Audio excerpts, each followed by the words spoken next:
Yo, what's going on, y'all? It's your boy So, in case you ain't know so, and welcome back to another dope episode of Sports with So. Coming to you live, y'all.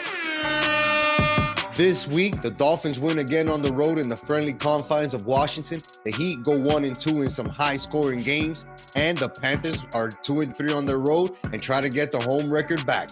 It's time to take a ride, y'all. Let's go.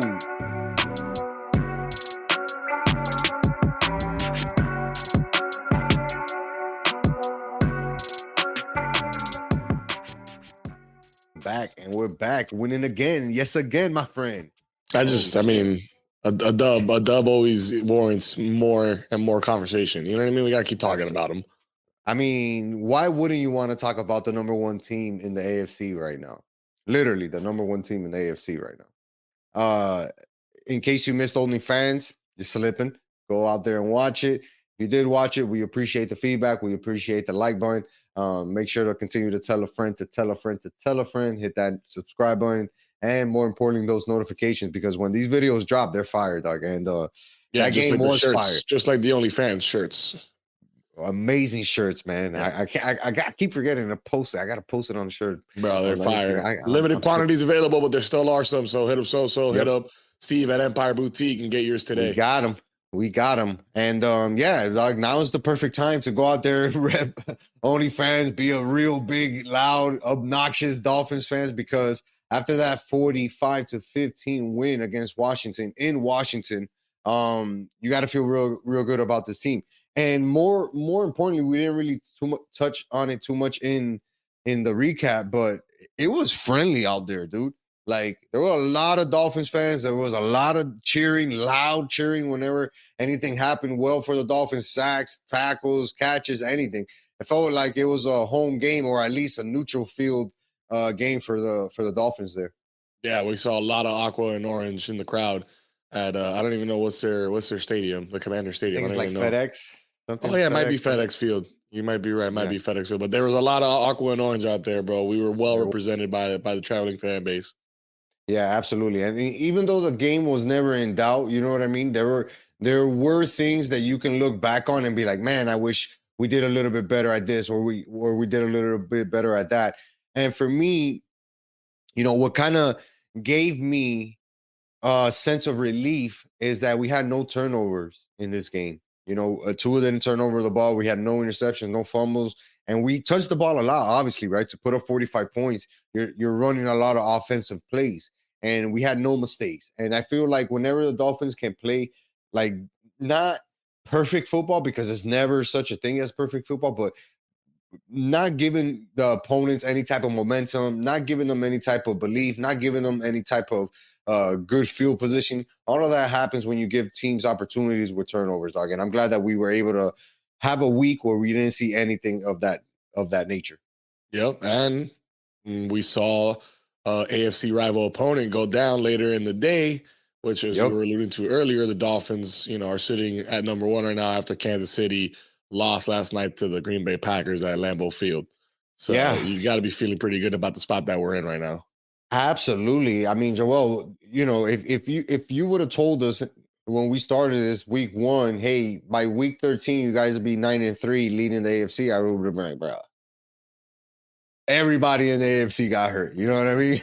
But that's not the case. It's just the case that the Dolphins are really playing to their expected potential, and they're really making the most of the opportunities that are being presented to them. We talk about having a good bounce back game. Tua had a real good bounce back game. He was 18 of 24 in 3 quarters for 280 yards and 2 touchdowns, no INTs. And I said that in 3 quarters because we sat him pretty much in the entire 4th quarter. When you have opportunities to do that, to put teams away, to leave the game without a doubt, the way that the Dolphins did this previous Sunday, you have to play it smart. And I think that the coaching staff, who we have been burning recently for like play calling and having certain guys in there or certain packages, it seems like they're getting better at it. And you saw that when they took Armstead out the game. They kept Kendall Lang out the game, pulling Tua, pulling Mosa, letting Devon Achane get his reps in. It's just a different level of Dolphins football that we're seeing right now that, honestly, man, I'm not accustomed to, bro. In the I'm not gonna say how many years, right? That's giving away my age, but in the No, long man, that we I've been a can't. fan, it's been a while. Well, yeah, I get it. I understand the sentiment, dog. I mean, we all do, but you can't have that sentiment that I know some people have out there. That is, just wait for them to fuck it up. You know what I mean? Just Yeah, wait. The Dolphins are gonna do something that is very Dolphin-esque, and they're gonna just disappoint you. And yeah. to those people, I say just enjoy the ride, man. I mean, what we're seeing right now, to your point, we haven't seen this before, man. We haven't seen what these guys are being able to do, week in and week out. The amount of points they're being able to put up, defensive plays that they're, highlights that Yeah. they're able to put together. It's phenomenal. And one of the things that we kind of nitpicked at yesterday, I know I did, was Tua, in that ball placement that, that he threw, both the touchdowns. We said he underthrew Tyreek on the first one, and on the second one, the ball placement wasn't great, but he had to adjust. Well, I don't know if you saw, but Tyreek came out and defended his quarterback today. And did you see that? Did you see what I'm talking Rightly about? so. Absolutely. He came out and he said, like, hey, I ran the route wrong. You know what I mean? Tua bailed me out by putting enough air on the ball that I could turn around and make the play. But I had that wrong, completely. So what do wrong. you think? Do you think that that's cap, or you think that's actually what happened? Or do you think he's just trying to make Tua look better? I think it's what happened because if you look at Tua's angle of where he's throwing the ball, right? Like he's putting it in that area. And Tyreek just happened to turn in there. Once he noticed that he passed, but he's like, oh shit, the ball's on the wrong side. I'm on the wrong side. Everything that Tua does is timing and placement. Everything. So if Tua throws it somewhere, 95% of the time, that ball is supposed to be there. So I'm not doubting him in that instance right there, man. Yeah, but it's nice to see him continue to back him up as he's done from day one. He says he's the most accurate quarterback he's ever played with. He gives him a lot of praise, gives him his flowers, and he's always defending him when he feels the need to. So I like to see that connection right there. And look, that's not cap. Tua right now is 1 percentage point behind, literally 0.1 behind Brock Purdy. Brock Purdy's at 70.2, Tua's at 70.1. So as far as completion goes and being accurate with the ball, right? Tua is that accurate. Here's the difference. Tua has thrown the ball 401 times. Brock Purdy has only thrown it 330 times. So the fact that he's thrown the ball 400 times and completed 281 passes lets you know that, again, at that completion rate, Tua is putting the ball in the area that it needs to be way more often than not. And that's his superpower. I've mentioned it in episodes before. When you talk about what's his superpower compared to the other quarterbacks that are elite, right? It's his accuracy, pinpoint accuracy every single time the ball is in the air, dog. Like regardless of the rush, regardless of whatever is happening. And it's amazing to see, honestly. It's amazing to see because even on the floater that he threw to Tyreek Hill, right? On that play specifically, you could just tell that he saw the coverage and said, let the play come, let the blitz come. I know exactly when I'm going to toss this ball with enough time, air on it, that Tyreek Hill is going to catch it. Tyreek didn't wait for that ball. Tyreek didn't have to go get that ball. It was a perfectly dropped dime that went 78 yards, which just so happens to be their longest play of the season. And second longest play or third longest play in the NFL this year, as far as from quarterback to wide receiver.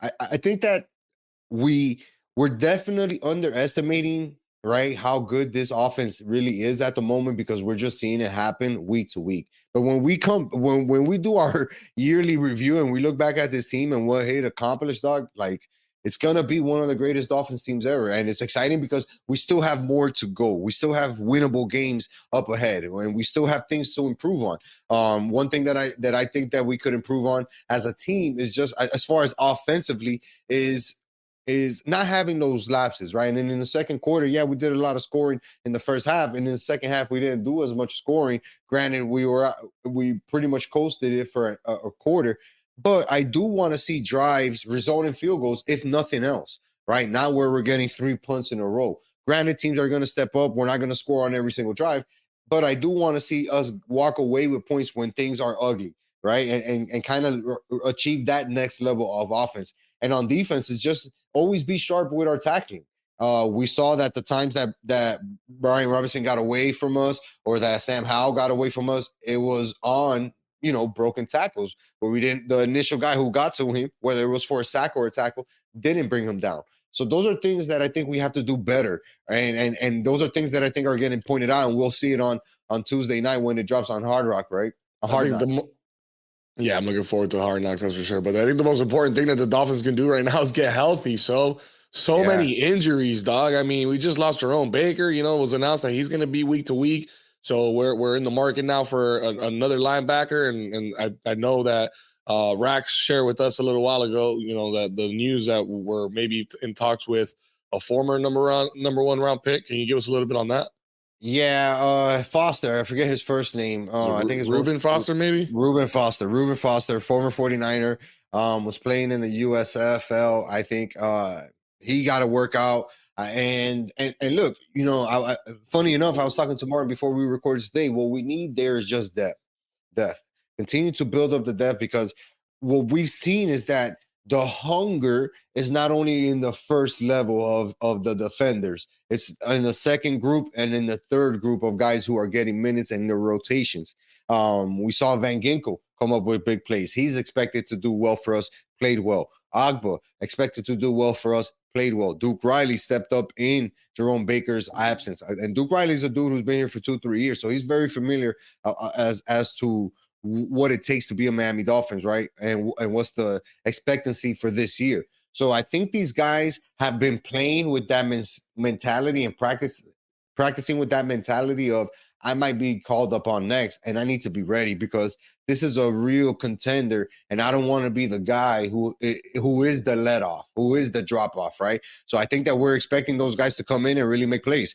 And honestly, it's been since last year, because we saw Cater Cole, who really step up a lot of times and play well. Nick Needham played well for us last year at times. And now we're seeing it with the rest of the guys on defense. So I just think that as long as we're adding good guys who are bought in, I can't wait to see what Jason Pierre-Paul brings to the table, right? And get him some snaps.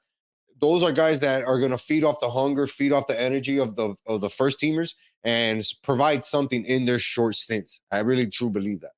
That's right. I totally forgot about JPP. You think we'll see man. him against the Titans on Monday night? Absolutely, dude. Absolutely. Because look, man, what's worked for us, Joel, is having our guys be the freshest and those guys be the best. Christian Wilkins, fresh, has a motor that doesn't stop. Agba on the corner. Jalen Phillips was a beast. Chubb can continue to go after you. Sealer is going to provide constant pressure. And then what we need is the rotation guys to bring that same energy. And it's been happening all year this year. So I wouldn't be surprised to see that guy slide in and make a play at some point, whether it's a tackle, or tackle for a loss, a sack, a QB push, a QB hurry, something. Like, again, this line is full of killers. He's just one of them at this point. He's not our main guy.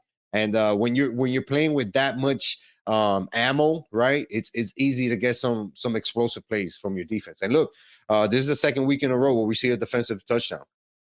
Let's let that just idly slip by. It's the second week where we see the defense come up with a play. Granted, against bad teams, but guess what? You need that. You need those guys to be hungry. And the fact that they're doing it and providing that for us is huge. Huge. Let's see what happens. Monday Night Football, man, on deck. 1 week from today, man, from when we're recording this. I can't wait. So we got to talk about when we're going to be recording that next episode of the podcast. Put a pin in it, dog. We're going to talk about we'll talk about it offline. Absolutely. And look, Tennessee is a very, very, very beatable team. Indianapolis just went over there and beat them in Tennessee on a game-winning drive by Gardner Minshew in overtime. They're playing with their second quarterback of the season, Will Levis, who took over the Ryan Tannehill's job. So Derrick Henry's in the concussion protocol. Like, everything is lining up for this to be a very winnable game. And I'm sure that the line is going to suggest that. I'm not sure if it's out right now, but it wouldn't surprise me to be double digits. We're looking at 11, 12, 13 points. And they could probably cover that. And they'll probably cover that, to be honest, man. Yeah, they did. They covered it this past week against the road, dude. Against the Washington. Yeah, that's right. They covered it 10 points. On the road, man. And look, now we're 4-3 on the road, just improving the record, dude. Improving the record and staying undefeated at home with a good opportunity to keep it rolling against Tennessee. Got on Monday night and show the nation that we're a real team. Go out there and beat them like we just put a beating on Washington. Let's do it. In prime time, that'd be real nice. Why not? Why not? Why not? And then, of course, we're going to bring you the recap on OnlyFans. So make sure you guys are tuned into that and have subscribed to the YouTube channel. Like I said earlier, make sure you have your notifications on, especially when we talk about the Heat. The Heat, man, they show you these flashes, right, where they're really good and things are clicking, and then they have these lulls, and we've pinpointed where they are in the fourth quarter.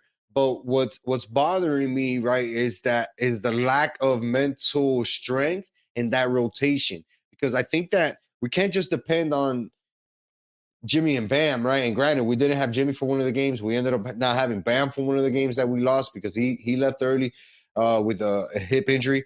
But at some point, we got to stop this ridiculousness of losing games in the fourth quarter when we're leading, especially on our home floor. You know what I mean? Like, where's the defense? Where's the defense on this Heat team when we're averaging giving up opponents 136 points in this 3-game stretch?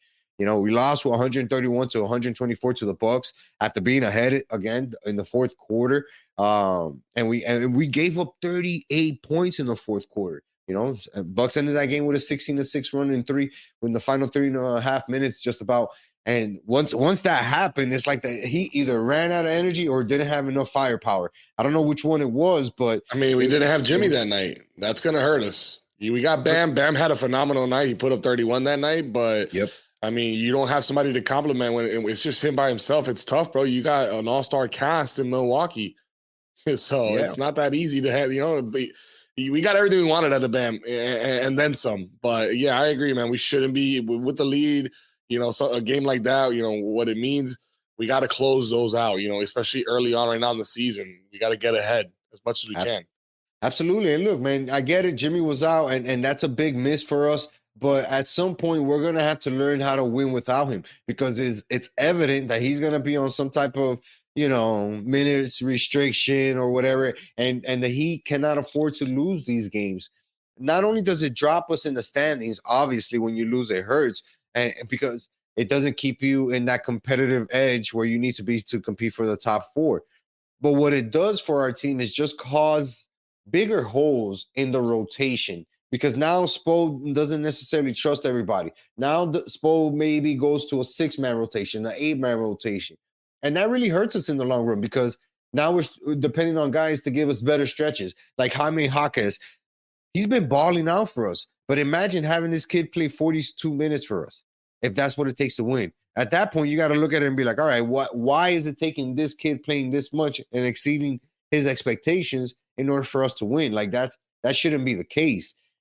I think that Spo really has a tough task at hand, because I don't think he's going to get Jimmy to play as often as he would want to. And if I'm being honest, I'm sure that Spo would want that guy to play every single game. So you got to find a way to manage that. And yes, Bam having a good game is good, but when there's no support from the bench and any of the second unit guys, it hurts, man. It hurts. And then what's crazy is that they win a high scoring game right after that against the Pacers, 142 to 130 to 132, while dropping 45 points in the third quarter themselves, in the fourth quarter themselves. A game they were down into the Pacers. Halliburton was having a game that game, and we managed to make a comeback and really, run away with that one.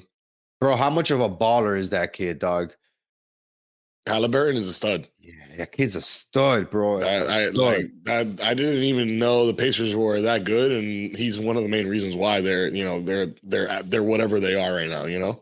Yeah, absolutely. They're one of the best teams in the East right now, and also they're one of the highest scoring teams in the NBA. I believe they're top 5 in scoring right now, and a lot of that has to do with him, because he's able to run and gun, and they have a couple of versatile bigs in Evan Turner that can hit shots and run the floor with these guys to make easy buckets and easy dunks. The wild thing was we lost to them the following night, and I don't think they had Halliburton, and it was still a high-scoring game. And it was still a high-scoring game, but that's why I have to emphasize on my point from earlier, where it's like, all right, where's the defense on this team? If this is what we're going to be built on, if this is how the team is going to be playing, right, we're going to slow it down, whatever, or attempt to slow it down, then how the hell are we giving up 144, 142, like 130? I got an answer. Points? I got an answer for you on that one. What? Bam. No. Now, listen. Bam played that game that we gave up 142. Bam played that game that we gave up 131. So while I all due respect to Bam, he is a beast defensively. He's not the only one. And I need to see better efforts. I need to see better efforts because at some point, dog, like we're not built like Golden State to live and die off of three or live and die off of high shooting percentages and low shooting percentages, excuse me, and a high shot attempt. Like that's not us, dog.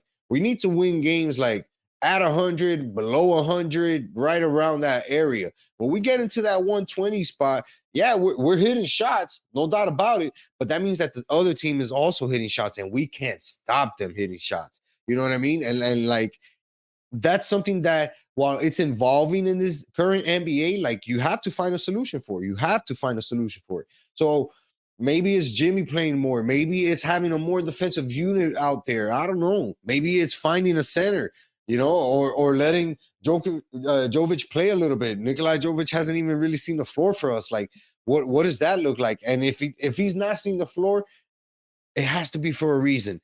There's reasons why Spo is sticking with it. Maybe it's bad reasons, but there are obvious reasons, and it's just causing a lot of doubt on how good this team can be in the current status that it's in right now. Like, there's no way that this team, as constructed, Joel, is going to be able to go really far, dog. Not winning games or losing games in these high scoring fashions. I get your concern more so with the high scoring battles and all that stuff, but we're also putting up points, even though we're giving up points. We're also putting up points. At least it's not a 131 to 97 blowout. It was 131 to 24. It came down to free throws in the free throw game, and we put up 142 on the Pacers the first game. Granted, they flipped it on us and put 144 on us. We still had 129 that game, so. They're doing more scoring than we would think. But yeah, I agree. It starts with the defense. We got to be able to control, their scoring. But that's how I was feeling at the beginning of the season. I wasn't too sure exactly where the C team was going to land, but we were able to see when we had everybody healthy and available, meaning mainly Jimmy and Bam, not in and not out, with the supporting cast of Duncan Robinson, Jaime Jaquez, Josh Richardson and company, even Kevin Love will give us some good minutes and stuff like that. That's where we got that little streak going where we won the 7-8 games. And, we talk about not compiling the mistakes and the losses here. It doesn't feel great to lose, win, lose. You know what I mean? Like, let's get the streaks going, the win streaks. Let's have the losses separated by 2-3 wins instead of losing right after you win one. No, for sure. And look, like you pointed it out, us on the road, for some reason, we've been much better, right? The scoring has been much higher. Bam's averaging 24 points on the road. Jimmy, 18 points. Duncan, 14 points. Jaime, 13 points. Like, we're getting production when it's on the road because we're having these good games from guys that we expect them to have.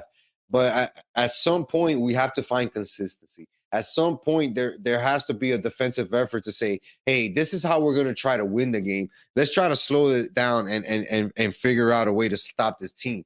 I'll give you a good point of that. In that last game that we lost, the 144 to 129 game to the Pacers only missed 14 shots, Joel, in the second, third, and fourth quarter combined. Wild. That's wild. That's wild. And I get it. Like, yeah, they're on fire, but some of that is effort. Some of that is running guys off their spot. You know what I'm saying? Contesting threes, contesting shots, jumping at them, swatting at them. Even if they don't block them, you're doing something to throw their rhythm off. You're not just taking this aerial assault and letting these guys rain shots on you from wherever the fuck they want. You know what I mean? Like, you got to figure out a way to stop that, dog. You got to figure out a way to stop that. And for me, a guy who's defensive by nature when it comes to playing basketball, right? Because the offensive skills are limited. Like, that shit pisses me off when I don't see these guys playing good defense, because it's like, you can't have that size and athletic ability and not put it to use. You know what I mean? And we have plenty of options, plenty of weapons on this team that could be real valuable assets when it comes on defense. They have to start playing better on defense. Well, I hope it starts in their next game because they've had a few days to rest. I mean, Saturday was their last game. They had Sunday, Monday, Tuesday. They're going to have – so, I mean, they better come out swinging on Wednesday, and they better hold down. Who are we playing on Wednesday? Toronto? We got Toronto on Wednesday, 7:30 tip-off there, and then we come back home for a quick turnaround on Friday to face the Cleveland Cavaliers at 8 o'clock. That should be a winnable game at home, of course, and then they'll be in Charlotte Monday, 7 o'clock, while we'll be back in studio.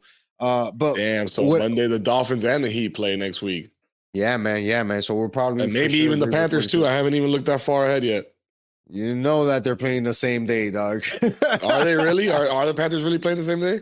I think so. They have a road game. I'll look it They up. have a road game. They have a road game in Carolina starting on Sunday. So I don't think they're playing on Monday. But still, you know what I really would like to see, Joel? Balance.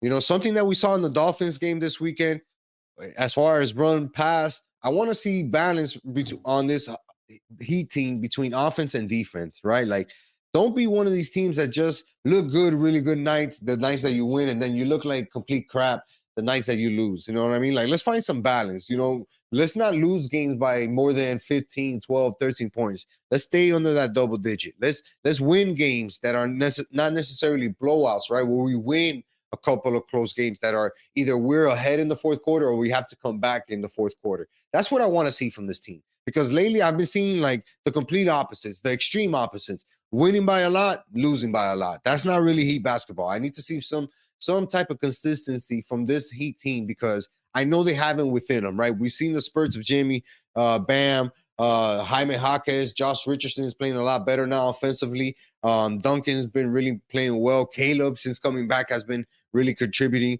But I need to see a consistent collective effort. That's what I want to see from this Heat team to reach its potential. Because right now they can't afford to drop any farther than where they are right now. They're currently what? 11-9 on the season and 6 in the East. So, you know, when in those last 10 games, you're 5-5, that's not pretty. You know, you usually want to be 6-4, 7-3, 8-2 in your last 10 games. That's what you want to look at to be a top 4 team in the, especially in this East that's looking to be very competitive, man. Like Orlando has been one of those teams that has been really surprising, winning games. Milwaukee has been doing their thing. Boston dominating. We've seen Philadelphia go through some up and downs, and then we mentioned the Pacers currently on top of the Heat. So he got to find a way to find some wins and make it consistent. We gotta see who's gonna be that guy that steps up. You know, that guy that we're not looking at right now that is gonna, start taking his game to another level. It could be Caleb Martin. You know, we've seen that before in the past. You know, it could be I don't want to say Duncan Robinson because he's been playing pretty good already, and so has Jaime. Those two guys have been pretty consistent for us so far, So maybe Josh Richardson, maybe Jay Rich, maybe it's him. He needs to do a little bit more, but I don't know. We'll see. I just hope that we bounce back with a big win in Toronto on Wednesday. We got to get it, man. We need that pizza mañana, and we need to get off that losing vibe that we've been on lately, man. And get back to winning games. Let's put a streak together. We've gone through a little bit of an up and down. Let's put a good winning streak together. We're not necessarily playing killers. When you mentioned Toronto, you mentioned Cleveland, you mentioned Charlotte, so let's go out there and get those dubs. Let's flip on over or drop the puck on the Florida Panthers. You saw what I did there? I saw what you did there. I'm not going to lie. I respect that one. Appreciate it, dog. The Panthers actually did well on their Canadian tour. They won 2 out of their 3 games, and the one game that they did lose was in a shootout type game that they actually thought they had in the bag. But that's a team that's also been looking for a little bit of consistency, right, when it comes to winning games and being one of those top teams that they are in the division. Granted, they're still second in their division. The Panthers are still fighting to find a good, decent winning streak since that 5-game winning streak they had last month, earlier in the month. Now they get a chance to, go out there and win games at home before they take off on the road for that long streak. And some of that streak had been where they started either on the road and came back home and won, or vice versa, won at home to get off to a good foot. And I thought that's what they did when they won in Ottawa 5-zip. They just straight up demolished Ottawa. Dog walked them. Dog walked them, dog. 5-zip. Didn't even fucking give them a chance. Reinhardt had 2 goals. Everybody scored that game. Everybody, dog. Reinhardt scored. Everybody scored because Barkov had 3 assists. You know what I mean? Yeah. Like, he was hooking everybody up. He was like, here's one for you, one for you. You haven't got one yet, dog? Here's a point, dog. I think Big Bob had like 20 saves or something like that. Saves. And that's a good game for him too, man, to put up shutouts, right? And bounce back after getting shut out by Winnipeg. Like, it was a big win for them. And then, I mentioned that tough loss that they had to Toronto. It was 2-1 loss. but they actually walked away on the ice thinking that they won the shootout.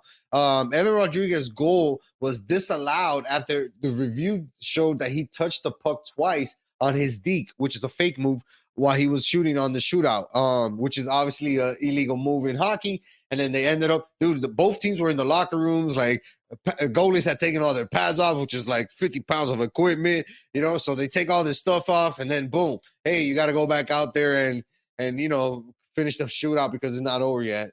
And, I mean, at that point, just flip a coin, dog. Yeah, you know what I mean? Like, what are I doing? I'm not putting this shit back on. They actually had Nicky Cousins go out there and attempt to keep the shootout going. His shot hit the post, and you know, I'm sure he didn't feel bad about missing it too much, but it was kind of ridiculous, man. Like, you know, like the game's over, dude. How you gonna bring everybody outside the locker room, dog? That's wild, bro. That shit was wild, man. And that's imagine, dog, like that just killed the vibe that whole night. You know what I mean? And then, you know, what you wanted to see was the response. What was going to be the response in their next game? Are they going to come out and put up an ass whooping on an unsuspecting Montreal Canadiens team, or are they going to come into some type of battle? And while it was a 1-0 game for a long time, once the third period started and the Panthers knew that they had the Canadiens on thin ice, they went ahead and scored 4 goals that period and pretty much put the game to rest. 4 goals in 1 period, dog. That shit is not easy to do. No. And again, it wasn't like empty netters or anything like that. It was just good work play. You know, Barkov connecting with Kachuk to put away a couple of goals. And, you know, it was just the effort that you wanted to see. You wanted to see that bounce back, right? Where they say, hey, we had a bad loss. Let's shake it off, go out there and get the next one and get the win and build a winning streak off of that. And then, boom, they couldn't. They come back home to face a tough Islanders team, New York Islanders team, who had a lot to play for it. But the Panthers did too. They were looking to build a lot of momentum, and then boom, they get caught off guard early by the Islanders, end up going down 2 goals, having to come back and fight their way to a 4-3 loss. Just didn't have enough time in the end to put the game away or to tie it up to take it to overtime. But when you give up 2 goals in the second period, right before the period ends, it's like a little bit disheartening. It makes the job a lot harder in the third period to come back. And even though they did get that 1 goal, you're asking a lot to make up a 2-goal deficit in the third period, dog. Yeah, it's a lot of ground to make up. And the Islanders are a gritty team. They had kind of a shit year last year, but so far this year they've bounced back and they're competing. They're playing real physical hockey right now. No, one of the teams that you really have to respect, right? And look at them and say, damn, how is it that they're doing it? Because they don't necessarily have a who's who when it comes to a set of teams or a set of stars, but this is a team that can go out there and pretty much play on the ice with anybody, dog. And yeah, we felt the wrath of them, and it was okay, you know, because at the end of the day, we still have opportunity to come back and get another win in our home ice and start the streak anew, right? We got to go out there and beat Dallas on Wednesday. Dallas is a real good team. They're second right now in the Central, but it's a winnable game in the sense of like we've beaten Dallas before and we have historically a good record against them. But beating them is going to allow you to carry that momentum into that Pittsburgh matchup on Friday, which is a team that's really doing not that great. They have that rookie who's starting for them. He's playing well in his debut season, but that's an also winnable game at home. So if you're the Panthers and Coach Maurice, you're looking to have these guys really come out with some type of fire, some type of energy, and say, let's go out there and get these 2 wins back to back before we hit the road, build up our record, and let's get back into a competitive stance where we can kind of try to catch up to the Boston Bruins, because right now they have a 7-point lead on us. You know what I mean? We're going to have to put a winning streak together in order to catch up to this team who's really hot, man. Currently 9-1-1 at home on a 3-game winning streak, and that's something that the Panthers haven't been able to match with them stride to stride this year, which has caused that 7-point gap. But the easiest way to cure that and to make up that gap is to win games. Every time you win a game, you get 3 points. So Panthers really have to focus on these next 2 games because bad news is coming up ahead, man. They got 5 straight road games that start in Columbus, like I mentioned earlier, on Sunday, and then they end December 18th, Monday in Calgary before they got a game there at home. So that's pretty much 3 weeks, dog, that those guys are going to be on the road. A lot of traveling. Going to be tough. A lot of traveling, but I feel good about this Wednesday, though. This first game coming up, you know, and then this week they play the same night the Heat play. You know what that means, dog. You know what that means. That's the house. I'm putting together a little parlay for sure, a little money line parlay. For sure. Because look, both teams at home, right? I think they'll be both at home that day, or he will be starting a road trip. And by then, what we're looking to have is these teams build that consistency, right? Where they can go out there and win games, you know. And by then, what we're looking for is, like I said, for these guys to put a streak together, a mini streak together, right? Because they're not super talented or super deep. Well, the Heat are deep, but they're not super talented enough to put consecutive 6, 7, 8, 10 game winning streaks, right? But what they can do is put those 4 or 5 game winning streaks together and figure it out that way. Let's hope that the Panthers can continue to win, man. They're having a good year so far. Need to continue to gain those points and make it challenging for Boston. Don't let them get that division title just yet so early in the season. No, We got a couple not. of no, right? Definitely not. Anybody but Boston, like anybody but Boston.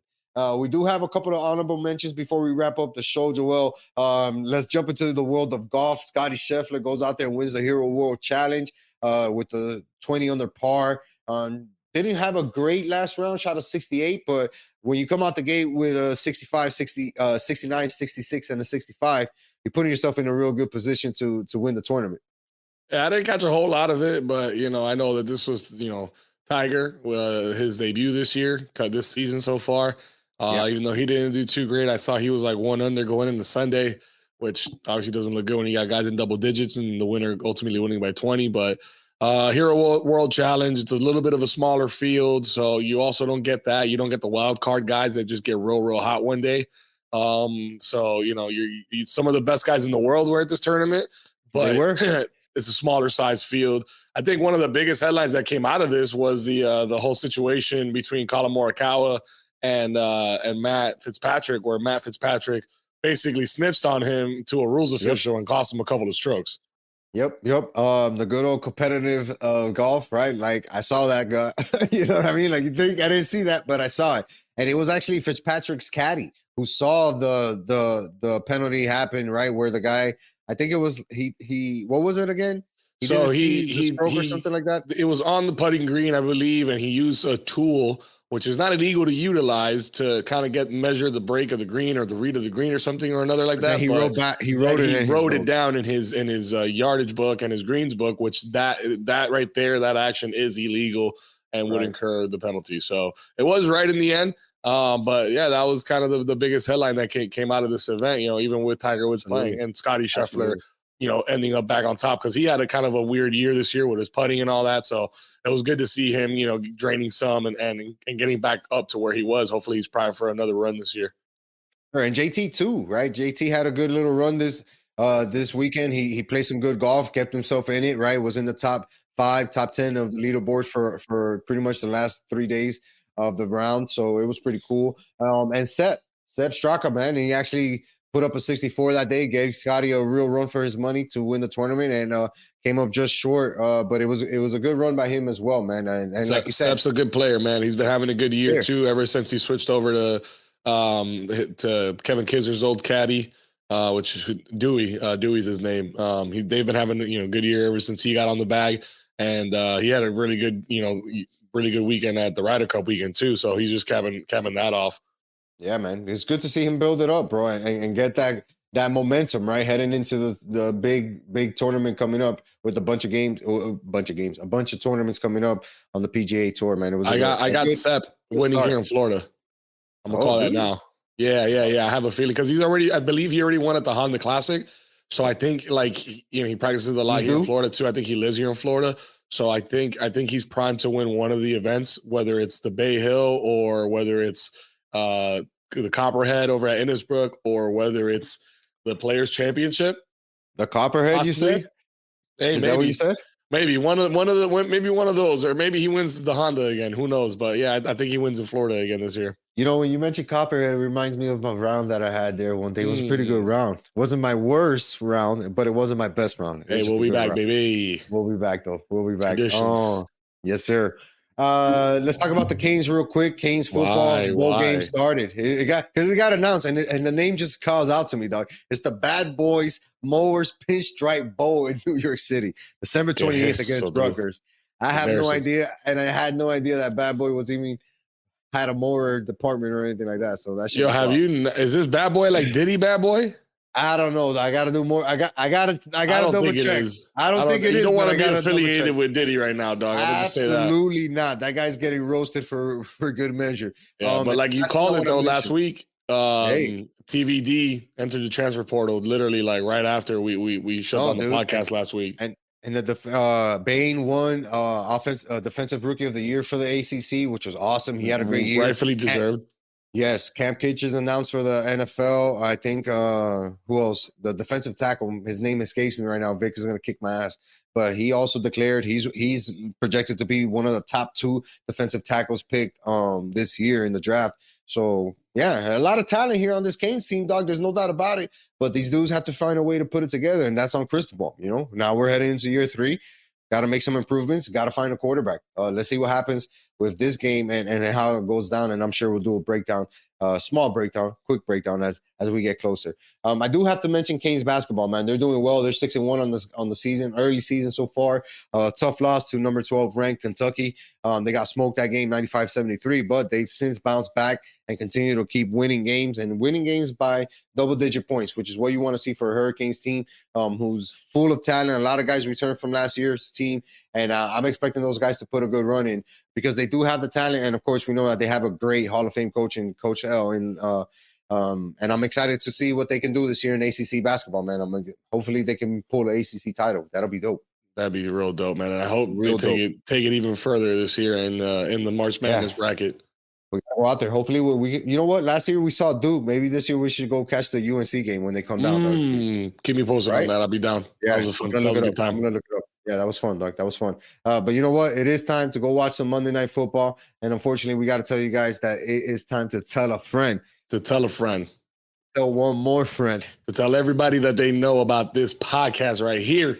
Yes, sir, because this podcast is bringing you so many things. Shout out to HD Davis. He lost this weekend in BKFC, but he put up a hell of a fight, man. Dude's a beast. Can't wait to see what he does next. Yeah, we got a lot of things going on here. Fight Rewind's coming up. OnlyFans, those stickers are available. We got the shirts available. Joel's UCF sweater is available. No, it's not available. It's not available. But the UCF store. Yeah, it is available technically. Sure.